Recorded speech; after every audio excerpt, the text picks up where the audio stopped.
খাবার টেবিলে বসে মাকে চোখ দিয়ে ইশারা করে বললাম আমার কথাটা বাবাকে বলার জন্য। মা ভয়ে ভয়ে বাবাকে বলল, তোমার ছেলে নাকি বন্ধুদের সাথে কক্সবাজারে ঘুরতে যাবে, সেখানে কয়েকদিন থাকবে, ওর নাকি 10,000 টাকা লাগবে।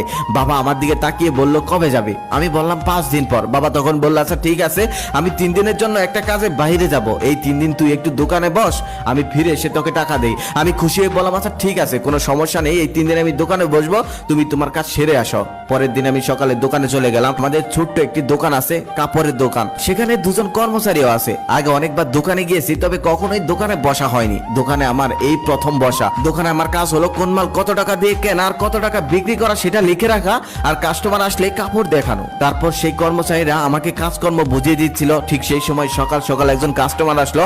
সে এসে 20-25টা শার্ট দেখলো, তবে একটাও তার পছন্দ হলো না।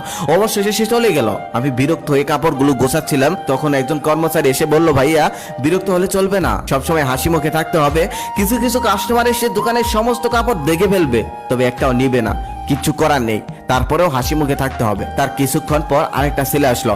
সে এসে প্যান্ট দেখতে চাইলো। আমি তাকে কয়েকটা প্যান্ট দেখালাম। তারপর সে একটা প্যান্ট পছন্দ করলো। সেই প্যান্টটার কেনা দাম ছিল 1200 টাকা। আমি তার কাছে 1500 টাকা চাইলাম। সেই প্যান্টটা সে কিছুক্ষণ নাড়াচাড়া করে 300 টাকা বলল। আমার রাগি শরীরটা জ্বলতেছে। 1200 টাকা কেনা প্যান্ট 300 টাকা বলতেছে, তবে কিছুই বলতে পারছি না। তারপরে হাসি মুখে বললাম, না ভাইয়া দেওয়া যাবে না, এই প্যান্টটা তুমি 1400 টাকা হলে নিতে পারবে। ছেলেটা চলে গেল। তার কিছুক্ষণ পর আরেকজন মহিলা আসলো।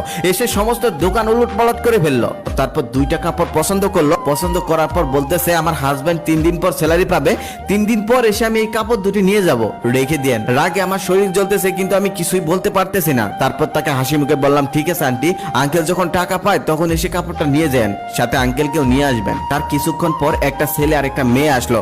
দেখেই মনে হচ্ছিল তারা গার্লফ্রেন্ড বয়ফ্রেন্ড। এসে অনেক ভাব দেখাচ্ছিল। এক কর্মচারীকে বলল, তোদের দোকানের সব থেকে ভালো কাপড় চোপড় গুলো আমাকে দেখা। তারপর সে অনেকগুলো কাপড় চোপড় দেখালো। অনেকগুলো কাপড় চোপড় দেখার পর সে বলল, তোদের দোকানে আর ভালো কোনো কাপড় নেই? কর্মচারী তখন বলল, না ভাইয়া, আমাদের দোকানে এর থেকে ভালো কাপড় চোপড় আর নেই। তখন সে বিরক্ত হয়ে বলল, দূর, ফকির নিয়ে একটা দোকানে এসেছি, শুধু শুধু সময় নষ্ট করলাম। তখন আর সহ্য করতে পারলাম না, মুখ ফুটে বলেই ফেললাম, ভাইয়া আপনি তো বড় লোকের পোলা, তাহলে এখানে কেন এসেছেন?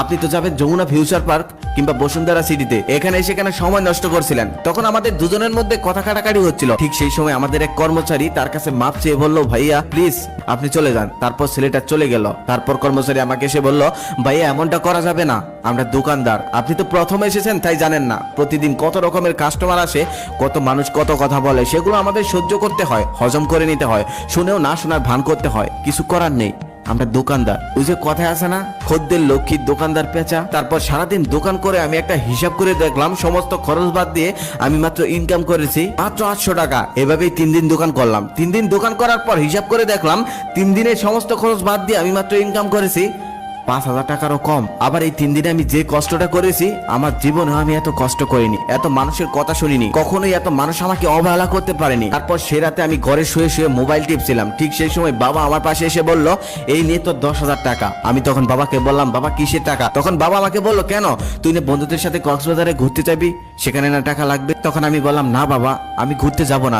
যে আমি 3 দিনে 5000 টাকা ইনকাম করতে পারলাম না, সেই আমি কক্সবাজারে গিয়ে 2 দিনে 10,000 টাকা ভাঙার ক্ষমতা রাখি না। আমাদের মতো মধ্যবিত্ত ফ্যামিলিদের এসব মানায় না। তখন বাবা বলতেছে, তোর তো পণ্ডিতি করতে হবে না, বন্ধুরা যাচ্ছে তুইও যা, সমুদ্রের বিশালতা দেখলে নিজের মনটাও বিশাল হয়ে যায়। তখন আমি বাবাকে বললাম, বাবা বিশালতা দেখার জন্য সমুদ্রের পাড়ে যেতে হয় না, বাবার চোখের দিকে তাকালেই হয়। তারপর আমি কক্সবাজার যাওয়াটা ক্যান্সেল করে দিলাম। রাতে খাবার টেবিলে বসে বাবাকে বলছিলাম, বাবা দোকানে 2 জন কর্মচারী রাখার কোনো দরকার নেই, কাল থেকে আমি দোকানে বসবো, একজন হলেই হবে। তার একটু পর বাবা মাকে বলতেছে, আজকে তরকারিতে এত ঝাল দিয়েছো কেন?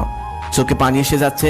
আমি খুব ভালোভাবেই বুঝতে পারলাম তরকারি ঝালের জন্য বাবার চোখে পানি আসেনি, বাবার চোখে পানি এসেছে আমার কথায়। শত কষ্টের মধ্যেও সন্তানদেরকে ভালো রাখার জন্য কত কষ্টই না করে তার। আর সেই সন্তান যখন বাবার পাশে দাঁড়ায়, তখন সত্যি বাবারা কেঁদে ফেলে। এই কান্না দুঃখের কান্না নয়,